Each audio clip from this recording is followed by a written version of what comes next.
Bem-vindos! Esse é um vídeo com uma pequena introdução à construção de gráficos no Microsoft Excel. Plotar gráficos é sempre uma forma muito eficiente de resumir conjuntos de dados que podem ser bastante extensivos. Uma vez que a gente selecione corretamente o tratamento dos dados que vão ser plotados, também é possível obter um número grande de informações úteis para os sistemas químicos que nos interessam. Nesse vídeo que vai ser apresentado a seguir, está uma pequena introdução ao uso do Microsoft Excel para o tratamento desses dados e plotagem de gráficos, além da demonstração de um ajuste de curva. Esse vídeo foi gravado no contexto de uma disciplina de termodinâmica química, numa aula introdutória antes do início do conteúdo. Para começar, eu vou mostrar para vocês um exemplo de gráfico, tá bom? Se alguém quiser, eu vou, como sempre, né? Não vou mais conseguir ver vocês. Vocês podem abrir o microfone e falar, tá? E aí eu paro para a gente conversar a qualquer momento, sem problema nenhum. Então eu montei aqui um exemplozinho no Excel. Espero que vocês estejam vendo. Se não tiverem, vocês me avisam. Eu simplesmente peguei dados de alguns anos atrás de um experimento que é feito no laboratório de termodinâmica química. Né? Então, é um experimento a respeito de gases. Né? Basicamente, você aprisiona uma amostra de gás de ar numa região fechada e você varia a pressão que você aplica sobre esse gás utilizando uma coluna de mercúrio. Né? E a gente analisa, então a gente mede o volume desse gás em função da pressão que a gente aplica sobre ele. Então esse é um experimento bastante comum, a gente faz praticamente em todos os laboratórios de termodinâmica. Né? Aí, no final das contas, né, uma parte do experimento você tem uma tabela com esses dados. Você aplicou uma certa pressão, então aqui tem a pressão atmosférica, pressões um pouco mais altas e pressões um pouco mais baixas que a pressão atmosférica. Para cada um desses valores de pressão, você mediu volumes. Né? Volume aqui está dado em centímetro cúbico, né, ou mililitro. Então, o que a gente faz aqui? Bom, o que eu faço com esses dados? Eu quero analisar esses gráficos à luz de algum modelo, de alguma equação. Né? Especificamente aqui nesse caso, a gente tem uma equação, eu vou escrevê-la bem aqui em cima, na F1, que diz que seria a equação da lei de Boyle, que é uma lei empírica. Né? Seria P vezes o volume é igual a um valor constante. Então, vou colocar CPE. Então, o que isso aqui quer dizer? Quer dizer que o produto PV de um gás, ele é sempre, deveria ser, né? Ele é sempre o mesmo, se essa lei estiver correta. Isso é a mesma coisa, ou pode ser considerado a mesma coisa, que dizer que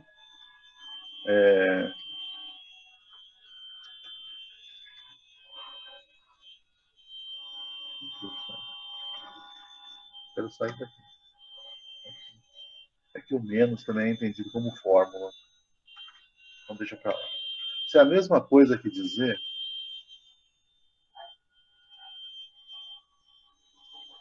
que P é igual a um número qualquer, a uma constante, vou chamar de A, dividido pelo volume. Que também é a mesma coisa que dizer que P é igual a A que multiplica o volume elevado a menos 1.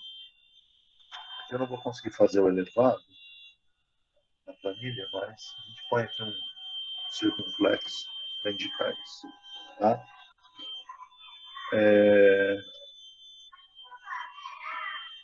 E daí? Né? Então, o que eu vou fazer para eu analisar esses dados e verificar se essa expressão que está dada aqui, né, P igual a um número qualquer, uma constante, vezes o inverso do volume, o jeito mais pode vir à nossa cabeça, uma vez que a gente acabou de sair do ensino médio, é simplesmente substituir os valores. Né? Eu substituo pressão, substituo volume, vejo né, o volume ali no 1 sobre, e vejo se isso se mantém constante.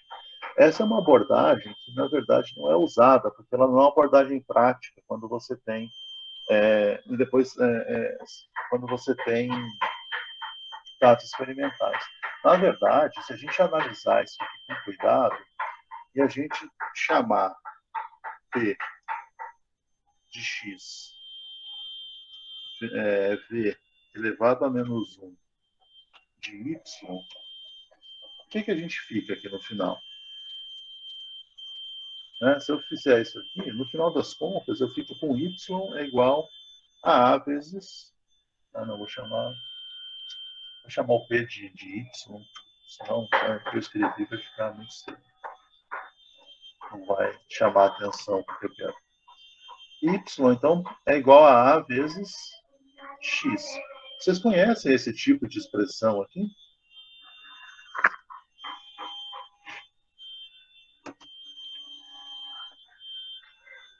Sim, Sim. O que é? é a equação da reta, né?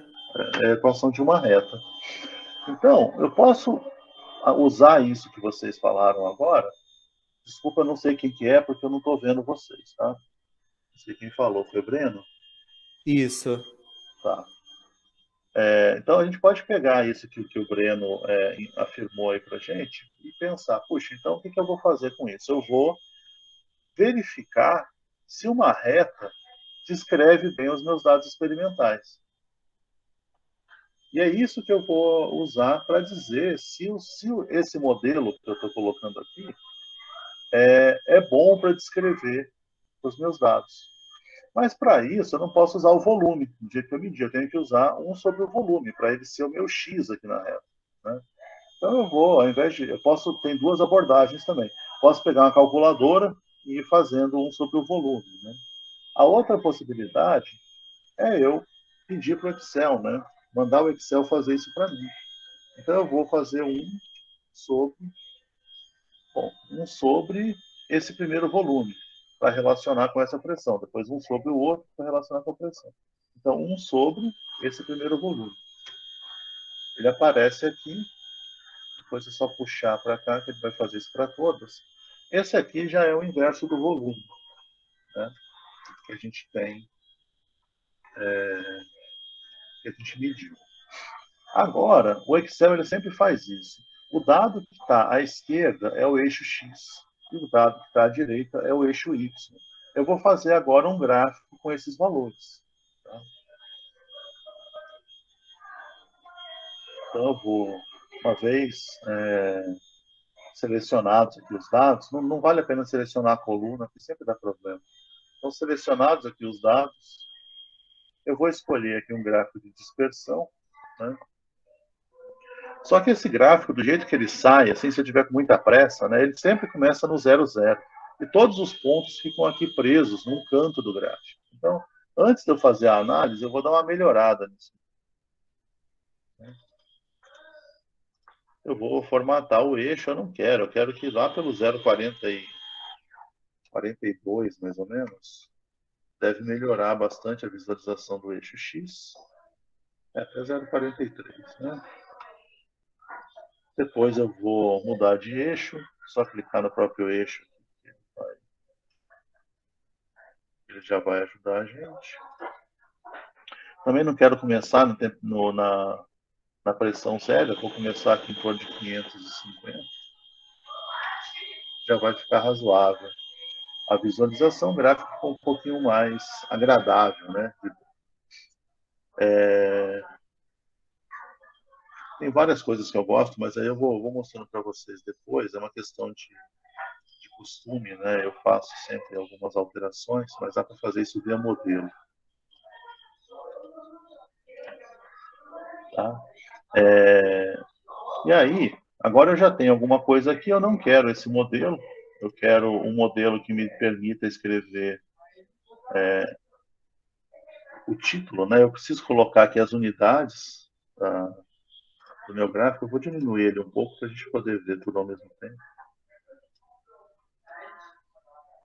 É muito grande essa visualização, está 160%. Estava mexendo em outro momento que aumentei demais essa visualização. Tá, vou tirar isso aqui que eu não uso para nada. E aí, eu vou sempre que eu construo um gráfico, e aí eu estou também falando um pouco na prática, né? Mas para a gente saber o que a gente está fazendo, a gente vai escrever aqui qual que é a grandeza, nesse caso a pressão, que está dada em milímetros de mercúrio. A gente vai também colocar aqui, isso aqui é o volume a menos 1, que está dado em centímetros a menos 3. Né? E, bom, enfim, dá para fazer um monte de situações aqui. Eu faço algumas alterações, e aí eu criei um modelo, né? Então eu venho aqui nos meus modelos criados, eu tenho um modelo de gráfico aqui, só vou tirar, remover o ajuste linear. Tá? Então aqui agora eu tenho um jeito que eu gosto mais, só vou ter que refazer as unidades, mas é uma questão de gosto. Tá? Eu acho que o importante, e por que eu uso o gráfico assim? Né? Porque eu acho que é importante a gente ajudar quem está olhando a analisar esse gráfico. Tá, aí agora eu deixei ele bonitinho, tá todo preto, do jeito que eu quero, com as unidades. E daí? Isso aqui ainda não me diz nada sobre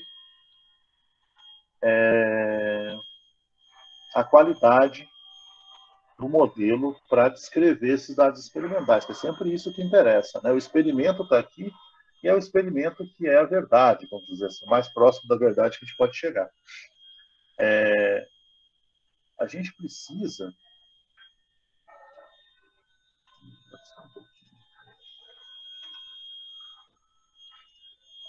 A gente precisa agora analisar isso. E para analisar, o que eu vou fazer no Excel é clicar aqui no próprio, em um dos pontos quaisquer, com o botão direito, ele vai me permitir adicionar uma linha de tendência. O que ele faz quando ele adiciona uma linha de tendência? Ele faz um ajuste linear, ou de qualquer outro jeito que eu quiser, aos meus dados. Então, eu clico aqui em adicionar linha de tendência, ele já mostra aqui a linha de tendência que ele faz. A automática é a linear, mas dá para fazer exponencial, logarítmica, de polinômios, assim por diante.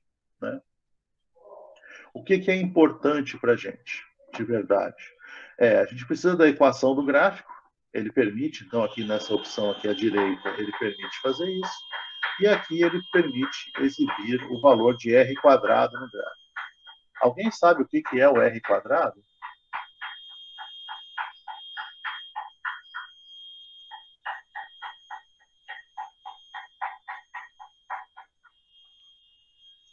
Eu acho que não, professor. Não sei não. É, eu imagino, porque eu acho que vocês não tiveram os laboratórios de analítica, né? O pessoal fala bastante disso na analítica. O R, né, esse valor aqui, ele é chamado de coeficiente de correlação. De novo, no laboratório de termodinâmica, o primeiro experimento que a gente faz é usar o método que permite a gente fazer esse ajuste. Então, esse ajuste linear ele não é feito de forma por tentativa e erro, né? Tem uma equação, um método que chama método dos mínimos quadrados, que vai permitir a gente fazer esse ajuste linear, ou qualquer outro, mas o linear é o mais comum, minimizando a diferença, a separação dos pontos em relação à reta. A partir disso, você obtém uma equação para essa reta, né? E o coeficiente de correlação, ele te diz o quão bem os seus dados estão sendo descritos pela reta, ou seja, quanto a reta se ajusta aos pontos.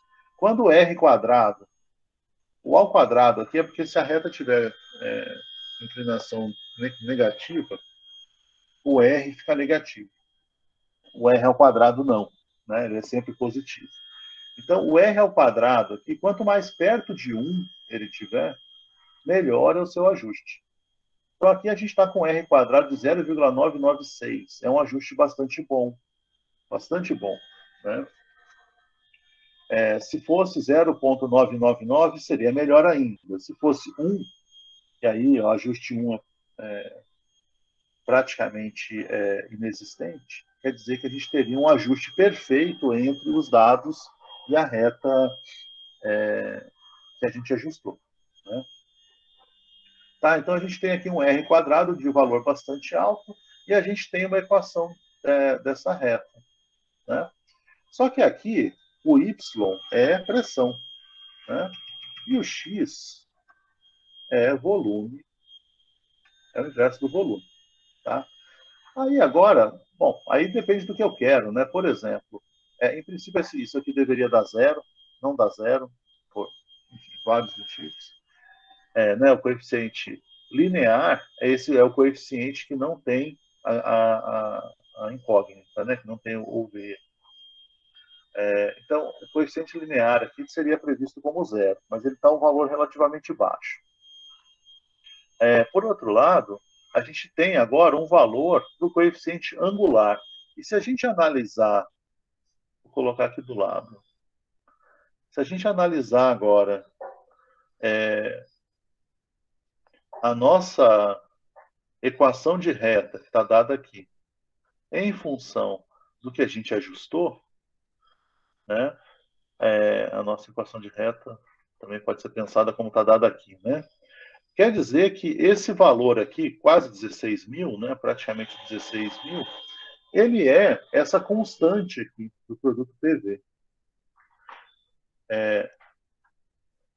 É interessante a gente perceber que com um R tão bom, quer dizer que a gente tem essa curva se ajusta bem aos nossos dados experimentais, né?